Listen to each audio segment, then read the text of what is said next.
At the University of Kentucky, we are all a part of the same society. Some of us have multiple communities we reach out to, but it is the online social society we all relate to that is becoming the day-to-day communication and source of human interaction. Together, our group has come to the conclusion that despite the positive aspects social media creates, negativity and mental illness has become more prominent in today's society. According to growingupwell.org, young people today are growing up in a culture which encourages extreme individuality. This individualistic lifestyle discourages healthy family life and social life, and it ultimately generates deep-down detachment and loneliness. In response, the culture encourages the use of coping behaviors that help the individual feel better, but ultimately just yield more anxiety and depression. The cycle fulfills itself. Because this cycle is self-consumptive, we neglect each other, which weakens our communities further.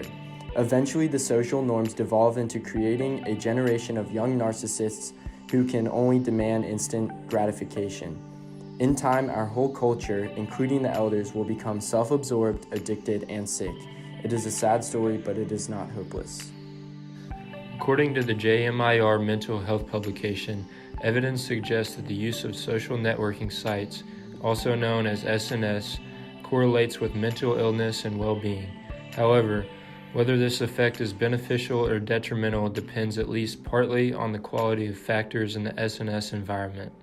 Understanding these relationships will lead to a better utilization of SNS and their potential to positively influence mental health.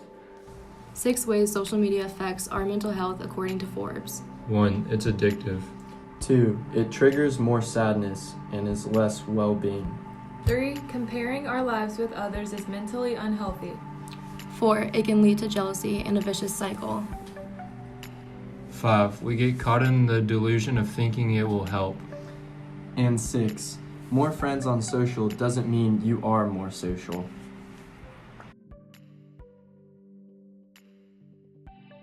How has media affected you? So it's definitely affected me, especially when I was younger. I would compare myself to other people, or I would see my friends out on social media and it would look like that they were having fun, and I'd be like, oh, why was I not invited? So it's definitely been an issue, and now that I'm older, it's easier for me to just realize that maybe it's not what it seems, and it doesn't really matter what other people are doing because I have stuff to do anyway. Without social media, do you see yourself benefiting in any way? And if so, how? I could definitely see myself benefiting from using social media less or not having it. Definitely people, including myself, would be more productive if we didn't have social media. We tend to see ourselves looking at our phones and then just getting caught up in looking at another thing, seeing something interesting, then going on and looking at that and just going on a tangent on social media. So I think without it, people would definitely be more productive, and I think we'd compare ourselves to other people less, so we'd be happier with ourselves.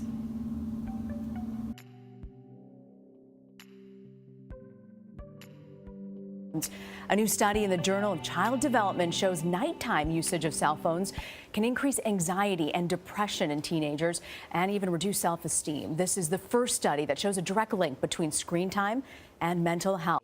Psychologist and CBS News contributor Lisa D'Amour is here. Welcome, Lisa. Good morning. Parenting guru. I always get the best advice from Lisa, always. But this is fascinating because it's the first time it's looked at nighttime cell use and depression.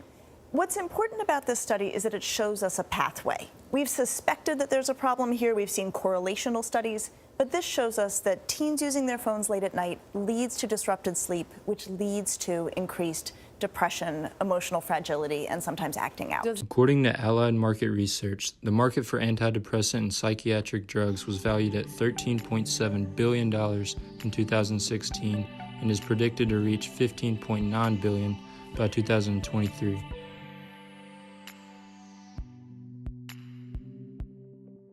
How does your advisor describe a strong positive post for all viewers? What key points do you try to hit with your posts? We try to hit a bunch of girls together, like a feminist power, and with Bumble, and we usually have to wear something that says Bumble on it.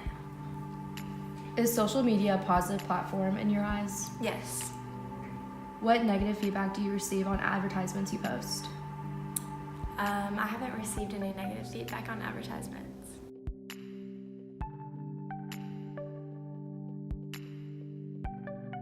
Folks like Bender and Dakota Wesleyan University campus pastor Eric Van Meter hope that events like this encourage attendees to open up and share their concerns and ask questions, which is not always easy for today's youth. Part of what we're doing is responding to just the needs that our students express. They don't ever say, oh, social media is wrecking my life, or rarely do they say that. What they'll say is, I'm stressed out. I feel like I'm in a fishbowl. I feel like I'm under a microscope. Everybody's watching me. And our conversations with them and some of the activities we do is to help them see that's not the case, and it doesn't have to be the case, that they can control a lot more of that than they feel like they can control.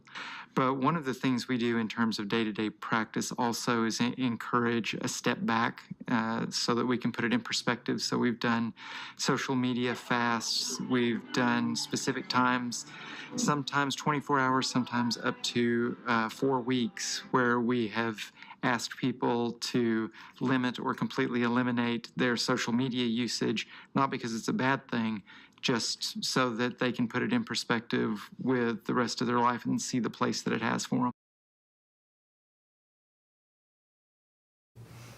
Has your experience using social media been more positive or negative, and how so?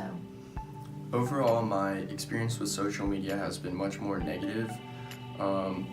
Personally, the content that I've put out is all positive and things that I believe are okay to post, nothing bad.